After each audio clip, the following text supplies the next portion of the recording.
In this cave, by the restless sea, we are met to call from out of the past stories, strange and weird. Bellkeeper, toll the bell, so that all may know we are gathered again in the Weird Circle.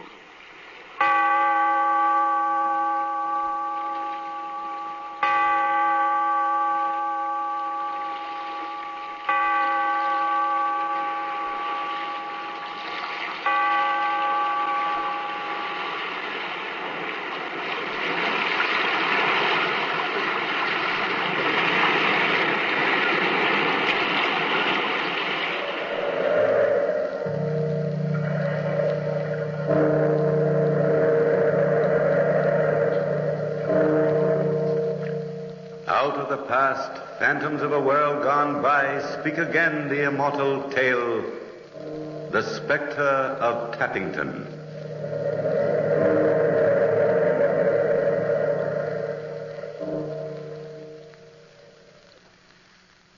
This house, Tappington Everard, called Tapton for short, is an antiquated but commodious manor house in the English countryside of Kent. It was built by our ancestor, Sir Giles Inglesby, who was High Sheriff to Queen Elizabeth. I myself am Tom Inglesby, 14th heir to this forbidding old house. Set on a grove of tall, dark trees, legends have sprung up about it that add gloom to its sinister reputation. One autumn weekend during the grass season, every guest room in the manor house was occupied. That is, every one except the oak chamber. Little did we know that the unexpected arrival of our distant cousin and good friend, Lieutenant Charles Seaforth, would cause the dark mysteries of that oak room to intrude themselves upon us in such a strange way. A telegram that morning had warned us of his arrival, that he was on leave, invalided home from India. So it was with glad surprise and open arms that I welcomed the young lieutenant to Tapton. Well, Charles, old chap, I say it is good to see you. Hello, Tom. How are you? Back from the land of the Rogers, what? Welcome to Tapton. Thanks, Tom. It's good to be back in England, and best of all, to be here with you and... And Carolyn. I know that mine are not the charms that bring you here, but those of my lively, lovely sister. Well, here's your childhood heartthrob almost falling down the stairs in her eagerness to greet you. Charles, my dear, how wonderful to have you here. Carolyn, you're lovelier than ever. Lovelier than I dreamed. May I kiss you? Of course, Charles. Oh, Charles, it must have been dreadful in India. Well, it was a bit of a show for a while. We heard you were on the wounded list. Oh, just a tap on the old bean, a touch of fever, but I'm fit now. You look wonderfully well, Charles. Thinner, perhaps just a bit older. A broth of a boy has come back to us a man, Carolyn, and what a man. Charles, dear, we've had to put you in the oak room. Yes, as our housekeeper, old Bothersby, puts it, the house is chock full up. I hope you don't mind, old boy. Oh, why should I mind? Sounds very important, really. Is it an attic nook? Oh, no, it's the guest chamber, or always was until some rather weird stories began. Oh, Tom, not to... now. Oh, sorry. What we mean, Charles, is simply that the oak room is very old. Oh, but I love old rooms and old houses. Oh, what a magnificent hall. This Tapton of yours is a baronial beauty. A perfect setting for good old Queen Bess. I can almost see her ghost moving along up there on the gallery and wafting majestically down the stairs. Charles, please. What? We don't like to think about ghosts here. Oh? Is Tapton haunted? Well, I'm afraid we've had our moments. No, as soon as I've shown you off to some of my guests, Charles, Carolyn and I will conduct you on a special tour of the premises. I'd like that no end. Good. Well, come along then into the library. I think you'll remember Jack Overton and Fanny Simpkinson and many of the others. Charles was fascinated by the old manor. We showed him every nook and cranny from gallery to scullery. Then, that evening after a good and jovial dinner, some of us were gathered around the library fire when the legendary Spectre of Tapton became the theme of the conversation. Did they show you the blood stain? Yes, it didn't look like blood to me, Fanny. But it is blood, Charles. Human blood. And for 300 years, no sandstone or soap has budged it. Cheerful little antique. Did you take him into the glen, frowning darkly as of yore? Not yet, Jack. Oh, it's gruesome. Let's go there tomorrow before breakfast. All right. You know, They say the keeper's daughter was seen to enter it, but nothing was ever seen again. Stop, Fanny. You're breaking my heart. My nerves can't stand it. She never was seen by mortal eyes again. Oh, never. How did you like the ancestral portraits? Nightmarish old codgers, eh? Mr. Rogerton, sir, you speak of me ancestors. Oh, sorry, old fellow, but you must admit Sir Giles is no rose. I've seen his like in horror films. What's his history, Tom? Well, dark and dismal tradition has it that his wicked licentiousness was above the average even for those days. What was his special vice? Murder. Ooh, how thrilling. Who did he kill? Yes, tell us the story, Carolyn. Shall I, Tom? Go ahead. I'll turn off some of the lights. Tell the gory legend, sis. Scare 'em. Well, you asked for it, my friends. Here it is. One night, long, long ago, a stranger guest came to Tappington. Though he and Sir Giles met in apparent friendship, the scowl on the squire's brow showed the visitor to be unwelcome. Nevertheless, the banquet was not spared. The wine circulated freely. Too freely, perhaps, for the servants heard loud and angry quarrelling. The stranger, cold menace in his voice, was heard to say that there were documents within his pocket which could disprove Sir Giles' right to Tappington. Documents that proved his inheritance? Oh, don't interrupt, Jack. Go on, Carolyn. Who was the stranger? Rumour was rife. It seems the old retainers had heard talk in their youth that an heir who disappeared in early life had left a son in foreign lands. So you and Tom may not be the rightful owners of Tappington after all. That's right. Some long-lost cousin from far-off lands may come to claim it. Joe, Huh? You're our distant cousin, Charles. And from a foreign land. Oh, no, I assure you I have no documents in my trousers. But go on with the legend. What happened? The revellers finished their party and sought their beds. The stranger fell into drunken sleep in the oaken chamber. In my room? Your room. The next morning he was found, a swollen and blackened corpse. No marks of violence, but his lips were livid, and dark-coloured spots appeared on his skin. The word poison was whispered, but no one dared say it aloud. I see. Was it murder? Sir Giles' personal leech pronounced it an apoplexy, and the nameless stranger was buried in haste. It's a ghastly story, Carolyn. Wait, I haven't told you the most curious part of the legend. What? The mysterious disappearance of the stranger's trunk. His trunks? His breeches, stupid. The supposed hiding place of the document. Oh. His clothes were all there. Jerkin, waistcoat, cloak, but no sign of those puffed velvet short pants the Elizabethans wore. They say the evil one was in the oak room that night. And I'm to sleep in this self-same oaken boudoir, huh? Well, how about ghosts? Oh, some miracle mongers have it that the ghost of Sir Giles has been slipping out by the postern gate to the glen, searching and digging and wringing his hands. Did they ever find the breeches? Well, years ago, gardeners doing some work in the glen dug up an ancient garment with bits of gold embroidery, and out fell some papers, perfectly illegible from damp and age. Did they really belong to the nameless stranger? Who knows? Perhaps they did. I've just been telling you the legend of Tappington. I must say you've given me a fine build-up for a peaceful night's sleep. I shan't dare turn out the light in my room. Well, spooks or no spooks, it's early up in the morning, so I'm off to Slumberland. Ghostly dreams to you all. Good night, Fanny. Good night.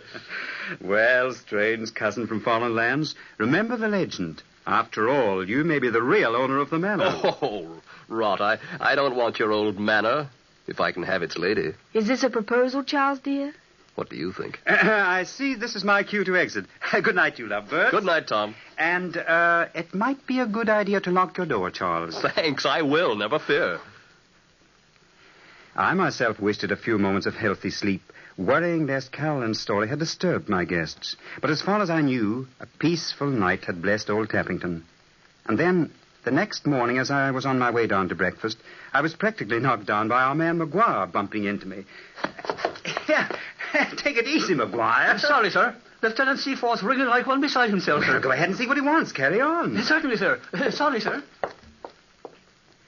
I followed Maguire to the landing and stood watching as he knocked on the door. Come in. Ah, Maguire at last. Yes, sir. Where are my trousers? Your breeches, sir? Yes, what have you done with them? Me, sir? Oh, I never a thing, sir. Well, it must have been the devil, then. I put them on that armchair when I got into bed, and by heaven, now they're gone. Would it be Miss Carolyn or Miss Fanny playing some sort of a joke, sir? Oh, not probable, Maguire. Not possible, in fact, because I locked myself in. Wait. Is there any other entrance to this room? Well, there is the secret staircase to the postern, sir. Over there. Of course. That's the way they must have come. I'll go and see. Let's see here.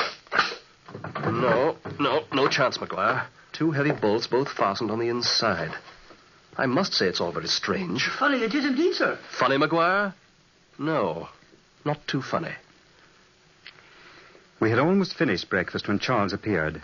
I noticed he wore immaculately tailored riding breeches, perfect for a day on the saddle, but scarcely the costume for our planned grass shooting. However, I made no comment, as his manner was so strange. He stood unsmiling in the doorway of the dining room, staring at the girls. Caroline seemed annoyed. Come, Charles, the tea is absolutely cold. Your breakfast will be spoilt. Why are you so late? Sorry? What became of our excursion to the glen? When I was a young man, punctuality was required of all well-bred... When you were a young man, sir, young ladies didn't play practical jokes. Whatever are you talking about, Charles? Oh, don't mind me, Carolyn. I've just been made a fool of, that's all. Obviously, something was troubling Charles. Occasionally, he darted a penetrating glance at the girls. However, a glorious day in the field seemed to snap him out of this troubled mood. As a matter of fact, Charles took a leading part in planning the picnic we were to have the next day. There was no talk of ghosts, nor any mention of legends. It had rained during the night and turned much colder, so you will understand the amazement it caused when Charles came down to breakfast next day in his uniform tropical shorts. Charles!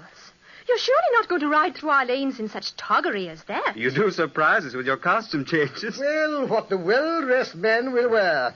He thinks he's back in the jungle, that's all. Poor lad, he's quite balmy. Look here, Ogleton, I'll thank you to... Heavens above, Charles. Won't you get very wet after all the rain? You'd better drive in the carriage with me. Thank you, Fanny. I'll ride as planned with my cousins. During this banter, Caroline said not a word. I could see she was worried sick over Charles. However, the picnic was a great success. I wandered away from my guests because I wanted to be alone for a while and see if I could think out any reason for Charles' eccentric behavior. I was worried. Frankly worried that maybe his head wound had been more serious than he realized. I must have dozed off, for I was suddenly aware that I was an eavesdropper on my sweet sister Caroline and her adored Charles. I started to speak, but the tone of their conversation kept me silent. Carolyn, I know you mean these crazy trousers of mine. Well, you must admit they are a bit odd. Why ever did you wear them? I'm not wearing these wretched things because I want to be different. Carolyn, my dear, something strange is going on in the oak room. Pair by pair, my trousers are being stolen. Oh, Charles, dear, how simply fantastic. For heaven's sake, darling, you must be dreaming. Carolyn, please listen to me. I'm beside myself. I was not dreaming. The first morning, I thought Maguire had taken my trousers to press them. Then I even thought you girls or Tom were playing some childish joke on me. But night before last, and again last night, I saw the ghost. The ghost? Oh, Charles, this is too much. There isn't any ghost. You mean the Spectre? I mean just that. I saw the Spectre of Tappington, that Bluebeard ancestor of yours. Sir Giles? Yes, Sir Giles. Walking in my bedroom with his velvet cloak, long rapier, and his Raleigh-looking hat and feather, just like his portrait. But there was one difference. What was that? His legs were the legs of a skeleton. Oh, Charles! After taking a turn about the room, seemingly looking for something, he took up my breeches and whipped his bony legs into them. Then he strutted up to the glass and studied himself. Why didn't you call out? I tried to, but I couldn't somehow speak. Oh, my poor darling, it was an awful dream. It was no dream, Carolyn. It was definitely the ghost. For then he turned and showed me the grimmest, most dreadful-looking death's head. It grinned hideously at me and then strutted out of the room suddenly. How ghastly. Oh, I blame myself, sir, for telling you that silly legend. It's given you these nightmares. This was no nightmare, Carolyn. But, dear, Tappington isn't haunted. You're just remembering that stupid story I told you. You never said one word about Sir Giles' ghost in the oak room. Not one word about his skeleton legs. Not one syllable about it. Darling, you're overtired. You're talking rubbish. Carolyn, I expected sympathy and understanding from you. I'm not talking rubbish. I tell you, I saw the ghost. My breeches are gone, vanished in thin air. And if the ghost didn't take them, who did?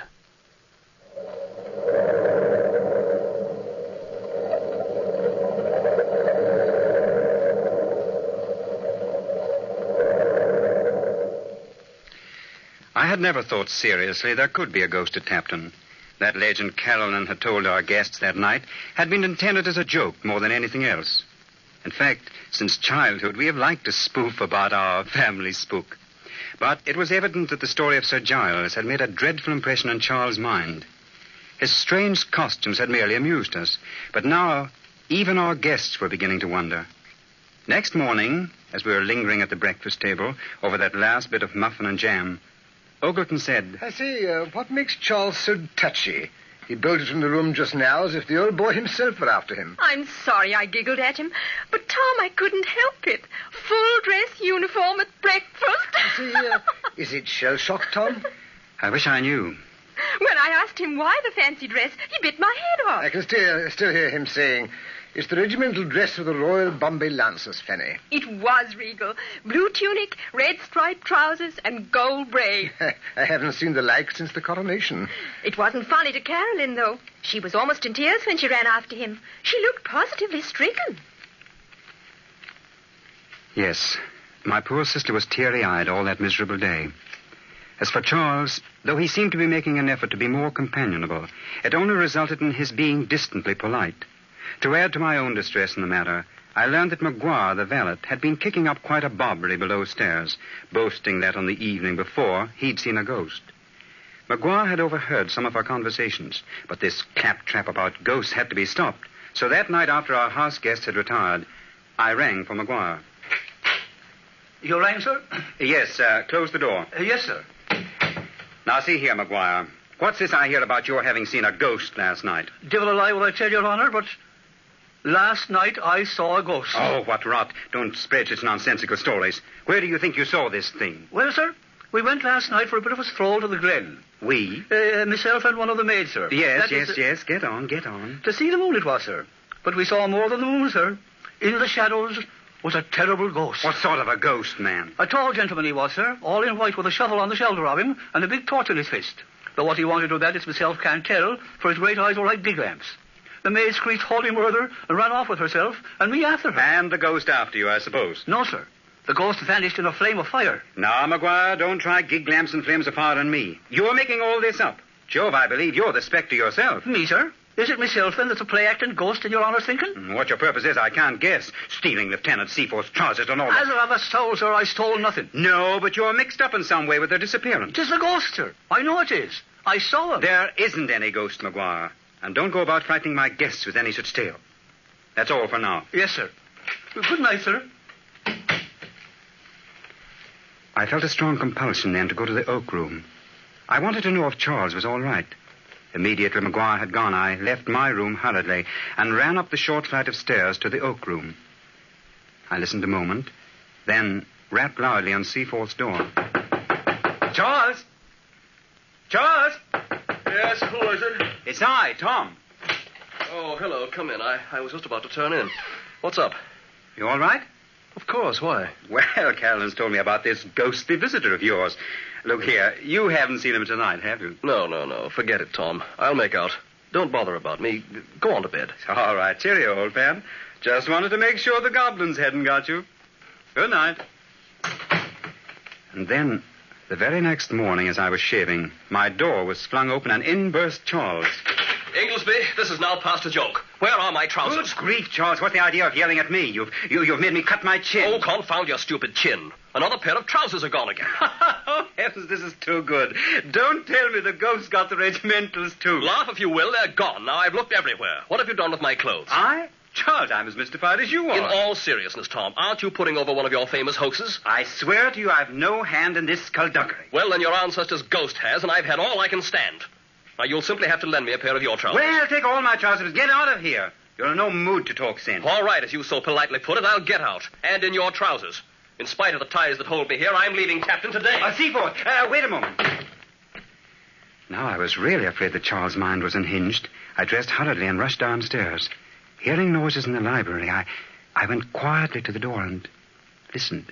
Darling, please don't leave. For my sake, please. Carolyn, I can't stay, I tell you. As surely as I love you, that spectral anatomy came to my room last night, grinned in my face, and again walked off with my trousers. Obviously, Charles, it's an insane trick. If it is a trick. What do you mean? I've decided it all has to do with the ownership of Tappington. What? Yes. As you and Tom both said, I am your cousin. I have been in foreign lands. But I'm not claiming Tappington. One of you is trying by inhuman means to frighten me to death. Poison. Yes, mental poison. But you won't get away with it. You won't. Stop, darling, stop. How can you believe such things? Oh, Tom, I'm so glad you were listening. Talk to him, please. Charles, old man, you're so wrong. Why, you're my oldest friend, and Caroline loves you. You know that. Now, come on. Forget these black thoughts. Go for a walk and let the sun and the wind drive this fog from your mind. Please, Charles, don't talk any more about leaving. Let's fight this thing out together. I don't know what's got into me. Very well, Carolyn. I'll stay. That's fine.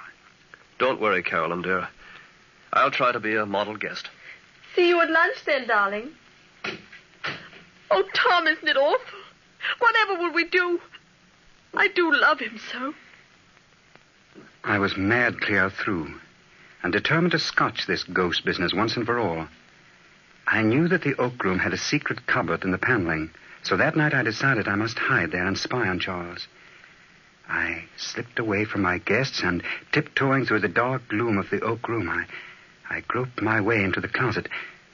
Suddenly my hands touched soft human flesh. Good Lord. Caroline. Tom, you scared me so. Oh, we had the same idea, huh? Yes, to protect Charles. Well, of course. But we may have a long wait, sis. I won't mind. Shh, yes. I think I hear him coming. Oh, Tom, I'm so scared. Quiet. Chin up, old girl.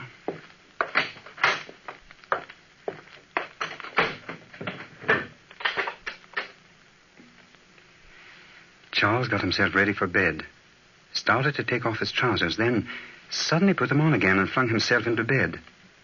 He had left the night lamp on, which was lucky, as thus we could see more easily. After waiting for what seemed hours, Caroline suddenly clutched my arm. Look, he's sitting up. Shall we speak? No, not yet. He's turning this way. Good Lord, he's asleep. Yes. His eyes are wide open, but they stare senselessly, like dead eyes. He's out of bed. Huh? What did you see looking for? He's got a torch. Why, he's looking at himself in the mirror. Tom, he's going to the secret staircase. He's opening the door. Come along, we've got to follow him. Not too closely. Hurry, please. We hurried after him down the stairs and out to the postern gate. We saw him enter the glen, and then as we came closer, there was Charles with a spade, digging.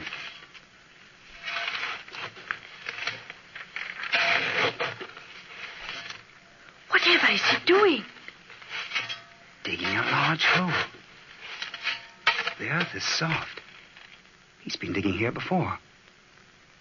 Look, he's removing his trousers and burying them.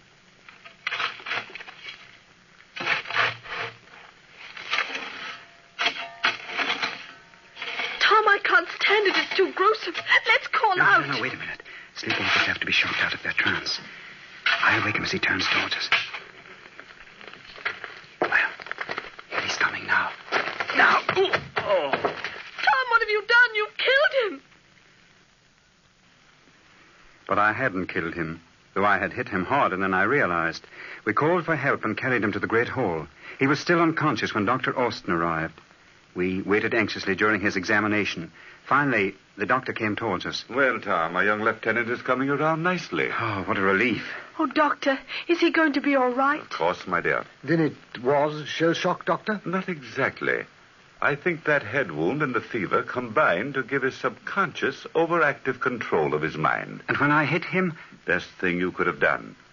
You put that subconscious in its place. I think it's safe to say that he won't sleepwalk anymore. Oh. Look at Charles. He's sitting up. What? Where? What? Oh, why are you all staring? Why am I here? Oh, my jaw. Don't try to speak, dear. You're all right now. Well, I should say I was. Why, I feel as if a load had been lifted from my heart. Oh, I remember my trousers. Yes, Charles. You've been busy burying trousers. In neat layers. Riding breeches, shorts, and even those beautiful regimentals. That I've been haunting myself. Yes, dearest. You are the Spectre of Tappington. Oh, my love. Can you ever bring yourself to marry a Spectre? Darling, I love ghosts. Oh, I begin to catch on. Wedding bells are in the offing. Yes, and with my blessing. But, Charles, if ever again you feel inclined to jump out of bed and ramble out of doors, there's one thing I'd like to suggest. What's that, old boy? I recommend that Carolyn wear the trousers.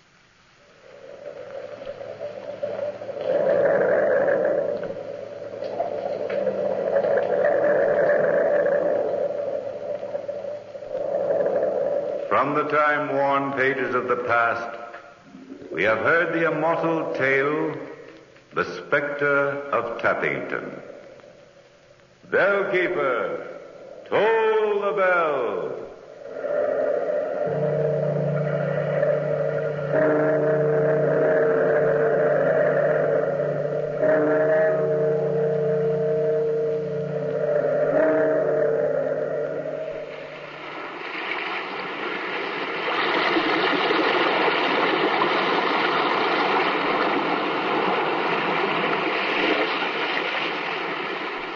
From the time-worn pages of the past, we have heard another immortal tale in The Weird Circle. Bellkeeper, toll the bell. Be here in this lonely cave by the restless sea once again next time for another immortal tale.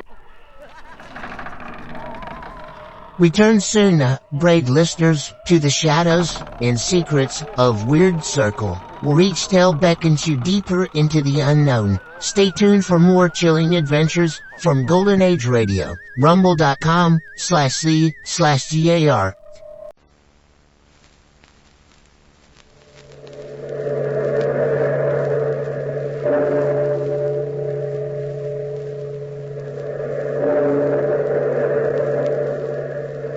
Out of the past, phantoms of a world gone by, speak again the immortal tale